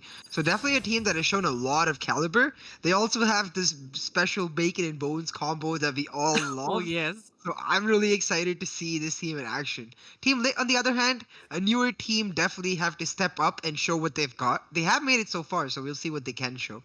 Oh, for sure. Team Lit, no expectations, you know the drill. They would have to pull a lot out against Atmosphere. And I believe that we have created a tagline for Atmosphere, actually. A team that thrives thrives in chaos. A team that thrives in chaos, yes. And it is the Ascent map, a map that, you know, we created that line where we saw Atmosphere here. They have a totally insane way of playing. They are very quick to take over sites and then watch each other's back. So that's going to be a cool one to look at. So Team Lit here on the side of defense, Atmosphere for attack. Let's pull up the scoreboard real quick and have a look at what everyone is running. So everybody's going to get a ghost on the side of Atmosphere, so they got to rely on that aim. What I'm just curious about is, while we see Bacon on his signature raise, it's Bones on Reyna. So I was really expecting a breach coming out from Bones, but it's instead Bones on a full-on duelist. I'm really excited to see how he's able to wield it, and because we talked about it, right? They thrive in chaos. Reyna, a champion that, like, if she's able to get the frags in chaos, will definitely thrive. Bones with that first blood, making his name known. Atmosphere so quick to take control of side A, just as we spoke about. So definitely taking the match. Did you see that shot? Rafi just comes in, one taps, and that is going to be the last of Team Lit. But Inferno, he gets the kill, and Atmosphere with the 1-round lead. I'm sorry, that shot was actually good, and we can see it here on replay. But yeah, Bones on the Reyna, we didn't expect that at all. He played a lot of Sage and a lot of Breach the last time around, and this is Rafi. He turns around, gets that kill. Nicely done. Thank you. Yeah, but Atmosphere changing it up, that's pretty cool because they didn't make it to the top 8, and they are a very strong team. So to see them switch it up, it's always going to be a lot more interesting gameplay and, you know, more little tricks that we can see coming out from these players. It looks like the rush is coming. And Bones, he was carrying the spike, and now Team Lit has that information. This was a good move. They did the unexpected. Yeah, I mean, we talk about this all the time about how you need to do like something completely unexpected to take the fight to opposing teams, and the fact that the rush they made was onto the person holding the spike coming out huge for them. But now Atmosphere just closing in onto Team Lit, who's stuck in this corner. Crossfire gets 2, Bacon gets 1, and Inferno finishing it off, make it 2-0 to Atmosphere. Team Lit with the right idea of execution, but not able to hold down that site after they did the same. Yeah. And can you imagine what the communication was like? The Reyna carrying the spike, it drops, and it's just like, wait, there's a full rush. They're defending the spike, so you guys have to go in.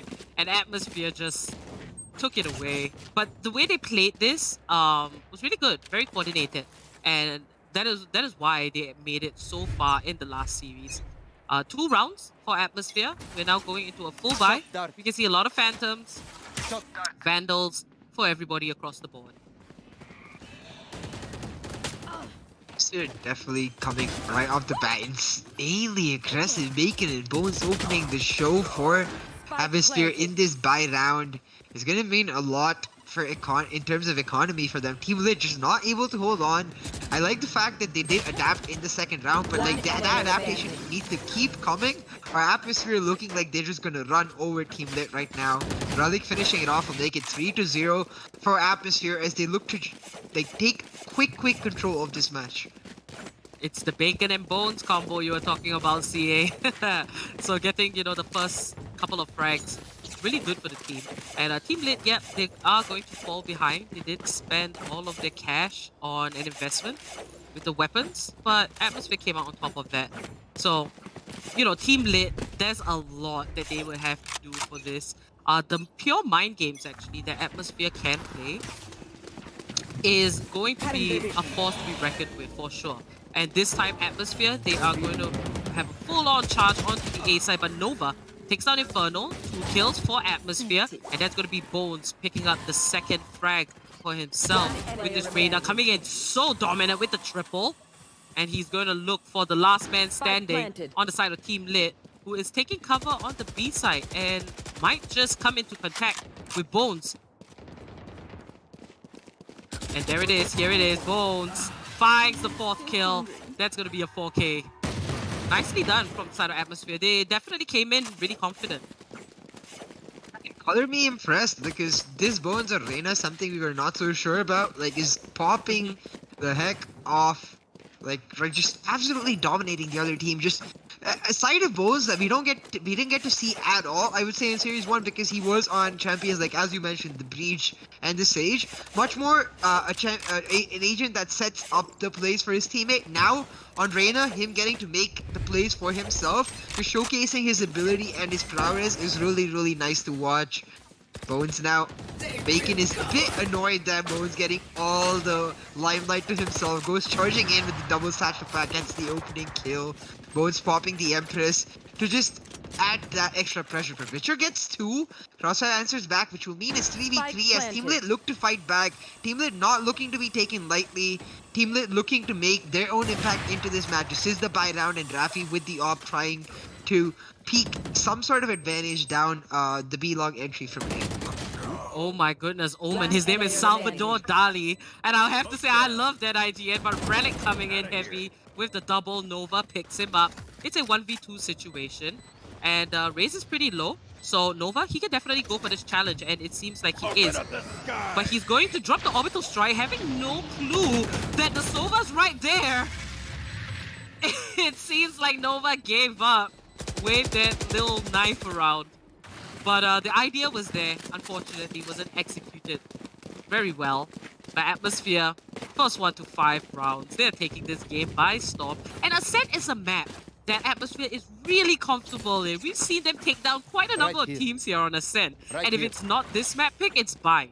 And I do remember that Bones was the one to bring out the Breach and played a very successful Breach as well, before the buff even happened. So Right here. A really well-rounded team, I would say. Team Lit, they've got to pick up the pace, they've got to find that momentum. And meanwhile, 1-for-1, this Hunter's Fury not going to quite connect on anyone.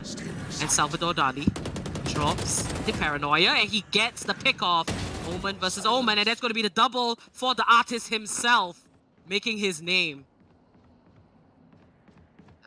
It's 22 for Team Lit. Like, this wasn't the round I would expect them to answer back, because I believe last round was their buy down, but they're definitely looking to that. But Atmosphere have none of that. Relic and Bacon getting a kill each will mean it's 2v2.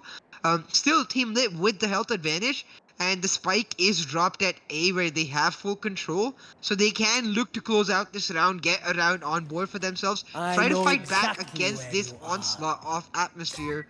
Bacon is going to find the Phoenix right here, revealing himself. Will mean that Bacon gets that kill, and it's now 2v1 for Atmosphere. Atmosphere just looking like the team we expect them to be, looking absolutely dominant. Indeed, last man standing, Salvador Dali. 30 seconds left. Spike planted. And gonna get tagged by the camera. Location is revealed. You might want to remove that. And the information is given over to Atmosphere, and he's gonna be met with 2 members. Oh my goodness, Bacon with the triple kill. That was actually a really smart way to line up. They lined up exactly in the same line, and the moment Dali came out, they just took him out. So that coordination from Atmosphere is really good. And they're very quick to take over sites and reorganize themselves. So that is the beauty of this team. Yeah, that sort of lineup ensures that when the other player peeks, he has this just millisecond of confusion. He's like, do I shoot up? Do I shoot down? And that millisecond, you're just dead.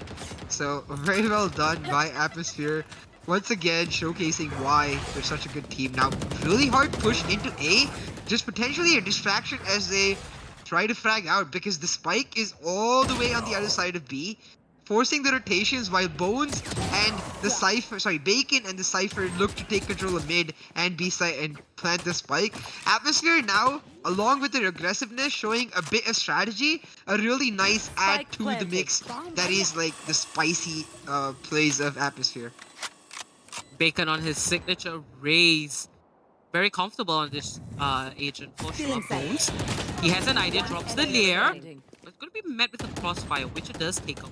But Bacon finds the return kill. Just going to drop that nade. And beautiful aim on point. Fantastic kill. Triple for Bacon. He is popping off this game. Definitely feeling his oats. Just absolutely explosive play by Bacon right here. He's on his signature champion, the Raze, and he's very, very comfortable on that champion agent, as you can see. So just absolutely popping off and utilizing every single part of his kit to make sure that he's able to get into the face of the opponent, not give them any time to react. And that's sort of been the team from the last match and this match. Both teams, Rat Syndicate and Atmosphere, rebelling in the chaos, sort of rebelling in using their absolute skill to take advantage against their opponents. But Team Lit not want to die down, looking for that aggressive push.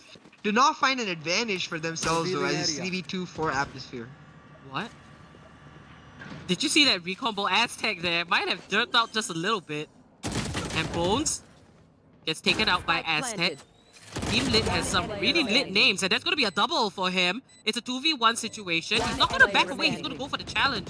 I do feel that Aztec should have just waited a little bit longer for his Cypher to come around. He had the information. He knew where the raise was. And this is Bacon clutching it out for the boys.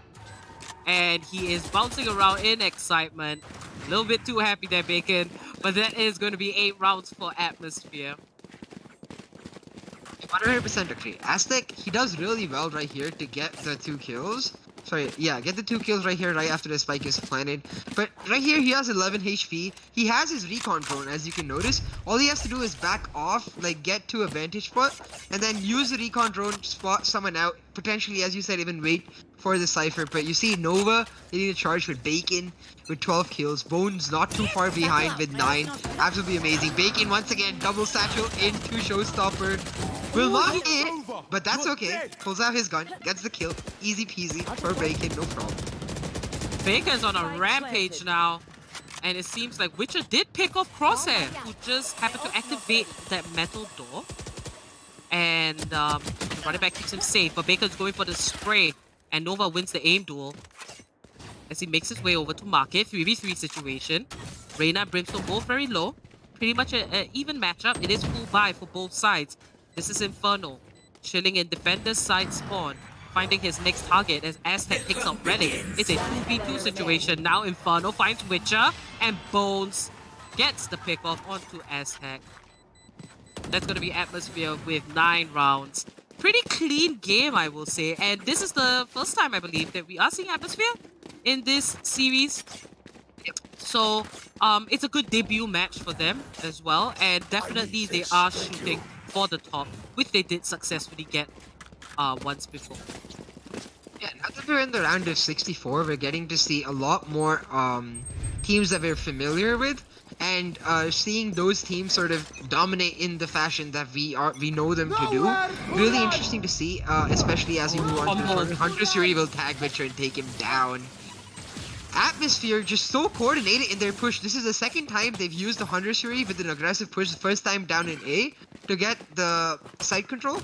This time though, Team Lit like responding to it just a little bit better, especially the Cypher holding on, making sure it's 4v4, but Bacon just having an absolute pop-off of a game, leading in frags, gets 1, gets 2 right there. His third off the round will mean that it's 4v2 for Atmosphere as they look to close out this match really, really fast. Bacon with a triple kill. He finds that opportunity, and there is the Hellfire. Not gonna quite catch the raise. And Bacon makes it out of there in time. Now Nova. He gets taken down by Inferno. Rafi, last man standing, and Crosshair is going to find him. 10 rounds, double digits for Atmosphere. Skill mismatch for sure. Team Lit, they are struggling here a little bit. But one thing I will say that I like about Team Lit is that they aren't a very predictable team. Yes, they are losing in the aim duels against Atmosphere, but they're constantly changing things up. And you know, if you're changing things up and it's just not working, it's might have to go back to the drawing board, you know, just train a little bit more on your skill. But Nova on that Brimstone. 7 kills. Tough one for Team Lit, but I will give them props that they have some of the best IGNs that we have seen in this tournament. Personally, that's what I feel. Definitely very creative. Aztec, Nova, Salvador Dali, yeah, Witcher. Definitely very creative ideas. But and Nova, he's playing really well this match. For that last round, that Orbital Strike not doing it for me. I feel like he could have definitely placed it on the site itself, not choosing to do so. Instead, Atmosphere taking full lead. Instant push on to B, instant spike plant, and I really like the position of that spike plant right at the entry point, so there is no easy sort of retake and diffuse situation for Team Lit. But that won't matter at all, because once the spike is planted, Atmosphere go out hunting, and hunt they do, because 11-0 now Atmosphere with 4 men alive. Last round in the half. Team Lit just not having the best of days, and it's as you said, that they've definitely got the creativity set for them, and the fact that they are changing it up means that they're not losing motivation. So both of those are very positive things for me. It's just a question of going back, putting that just teensy bit more practice to level up your game a little bit. Indeed. Now it's the last round before the swap, and Team Lit at this point, you know, they should aim to take at least 1 round. And if they are successful in doing that, I would say, yep, they have achieved something worth being proud of. But here is the double satchel Bacon again with the showstopper. Last round, and Salvador Dali finds one. That's going to be a 1-for-1 trade, but Bones there gets a double instead, and Team Lit falling 1 by 1. Aztec falls to Crosshair. Last man standing is Witcher on the Phoenix, and he can take his time. He does have the spike. Sorry, he is the last man, and the spike is moving over to B site. Now Witcher just checking his corners. He's going to be met with an angry Bacon here. Spike planted. And Witcher's just going to back away, instant reloads, and drops the hot hands. Does get the kill, but Relic is there to finish it off. And this quick backup from Atmosphere is what makes them so tough to take out. They're very quick to watch each other's backs. It's talking about quick, did you see the way Bacon just ran through me Need a right drop. there with the double slash Thank roll? you. So Yeah. fast. Need a Like, drop. I really feel for Team Thank Lit in the sense that that must be so difficult to react to when a player is just jumping in your face, quite literally, and like coming out with like even better aim than you have in that entire process. Just really difficult for a team to run through. But now Atmosphere 12-0, looking to make our second 13-0 for the day and in an extremely fast fashion. Oh my 18 goodness, kills for Bacon. CA. Take a look at the minimap. What is going to go down with all the defenders at B and all the attackers at A? I don't think we have seen anything like this before. Even not moving anywhere. They're standing there waiting. I mean, they don't know what we know, but I wish they just got into it instantly. Instead, it's gonna be Atmosphere leaving B, all collapsing onto Team Lit, but Team Lit actually winning the gun battles right now. Aztec, Witcher, Salvador Dali, all with a kill each means it's 3v2 for Team Lit. It's not over though for Atmosphere, not just One yet. player The remaining. spike is still all the way here. Atmosphere, another member goes down as Rafi takes down Relic. Crosshair answering back, but still 2v1 for Team Lit. Team Lit trying to get a round for themselves. Can they do it? Not if Crosshair has a say in it. 42 HP, trying to clutch out the match for his team is Crosshair. Salvador Dali sneaking up on him. Now we'll get the kill and the first round for Team Lit. That was absolutely lit. Team Lit! They did manage to get that one round. Salvador Dali sneaking in. Oh my goodness. This game actually feels really exciting. You know, it's actually really one-sided in favor of Atmosphere, but definitely a lot of action happening. Just two teams clashing. At this point, you can tell that they are both having fun, both sides. But, you know, if Team Lit happened to just rush in on that A side, that would have been quite a story to tell. I mean, both teams on the opposite ends, but they did wait it out. They had some sort of plan, and you know, luckily it did pan out the way that they wanted. But first kill goes to Bones. Eco round for Atmosphere. Aztec takes out Bacon, and Team Lit investing in guns. They don't. Oh no! Atmosphere invested in guns as well. So it's just, you know, a matter of a clash. You can see there a lot of sheriffs All right. for Atmosphere. Camera is this And one. All right. Team Blake could potentially buy time for No. themselves, but Relic with that Sheriff kill onto Nova. It's a 4v3 situation. Doesn't look very bright for Lit. Witcher finds a kill, but Inferno is there. Salvador Dali finds another 1v2 situation. And that is going to be game. Inferno with a triple ends it off, and Atmosphere makes it over to the round of 32. You can force buy when you know that you're only gonna hit headshots. Team Atmosphere with those Yeah. shares just one tapping constantly. Absolutely beautiful play. Honestly, I think they got a little angry with that round going to 12-0 and then dropping one round. But kudos to Team Lit. They definitely had their fair share of creativity. So I'm really excited to see what they can improve upon for the next series. Bacon at the top of the board, ready to Ooh. get their MVPs, 18 kills. And props to Team Lit. They didn't go down without a fight. They did manage to get one round, so that stopped the clean sweep for Atmosphere. I must say worth. So without further ado, I think we should move into AMD's Relive the Moment and talk more about what went down between both these teams. Now, Atmosphere, they made top 8 last series, so it is expected that they are an extremely strong team. Team Lit, I think they did what they can, but they kind of lost out in sheer firepower. So I think the key reason we're seeing Team Lit in the round of 64 is likely their creativity, because you saw that they have the ability to just switch stuff around and throw curveballs at your opponent, and that's so helpful at any stage of the tournament. But when you come towards the later stages, like the round of 64, 32, and you start getting towards the quarterfinals, the double elimination half of the tournament, the firepower difference really starts to matter, and you saw a bit of a skill mismatch for Team Lit right here. Bacon and Bones just running away with the match. Just not just Bacon and Bones, even the other members of Atmosphere, you saw just a pure mechanical skill in terms of how they were constantly getting so many more headshots as compared to Team Lit. Yeah, Atmosphere. I love this team. They're so chaotic, but they know exactly what they're doing. They have a very, aggressive upfront rush kind of style. And I do feel that this time around in Series 2, Atmosphere will know when to be this aggressive and when not to be. Yep. So definitely we are going to see a lot more improvement for Atmosphere because they are looking stronger compared to the last time around that we saw them.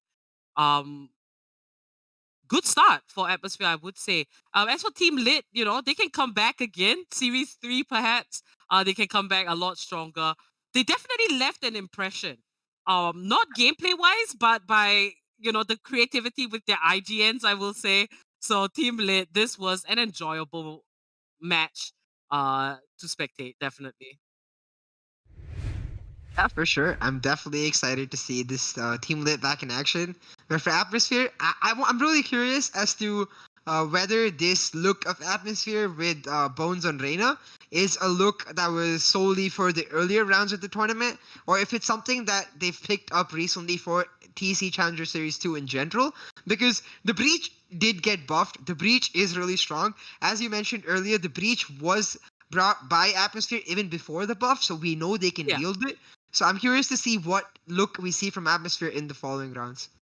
For sure. Congratulations once again to Atmosphere for making it over to the round of 32. And that brings us to the end of this stream. Now, guys, remember to like and subscribe and click the bell icon so you get notifications whenever we are live. Today was a great day. Exceedly Esports, the Red Syndicate, and Atmosphere all make it over to the round of 32. So tomorrow we will be streaming the round of 64, but this time it will be 6 games. So it's going to be a whole lot of action, 6 to 7 hours of just pure gameplay.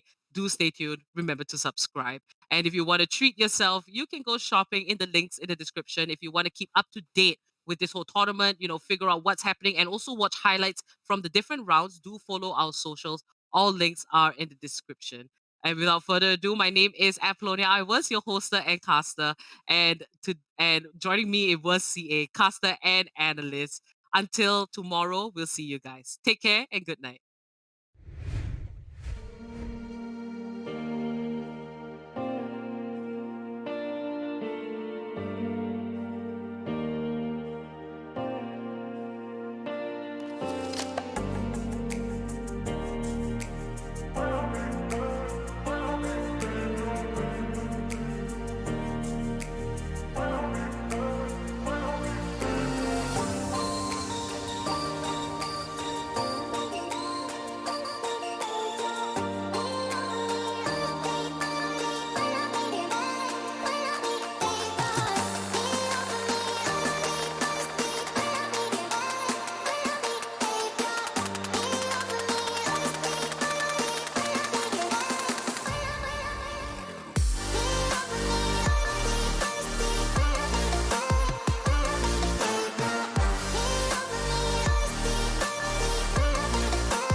I'm running out of time, every day goes by so fast. And every moment counts, baby, I don't wanna miss a thing. We can sleep under the stars, we can sleep under the stars, or hang out in hotel bars, driving somewhere in your car. We can sleep under the stars, we can sleep under the stars, under the stars.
Let's make the most of this night. Come on, baby, take my hand. And we don't need to do the things we don't want to do.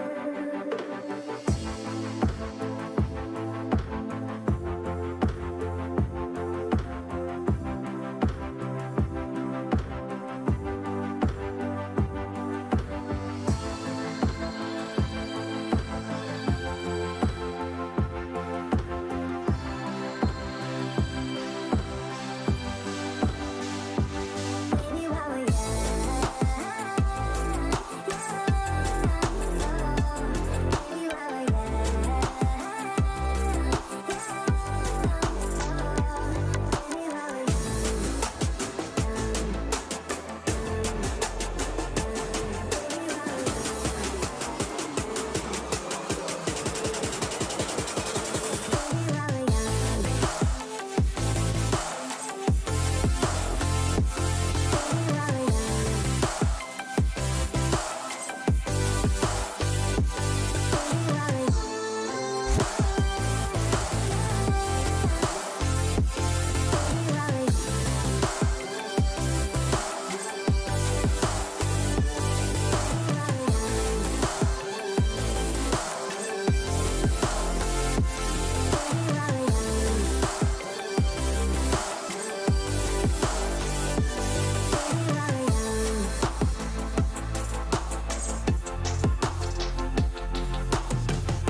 Stay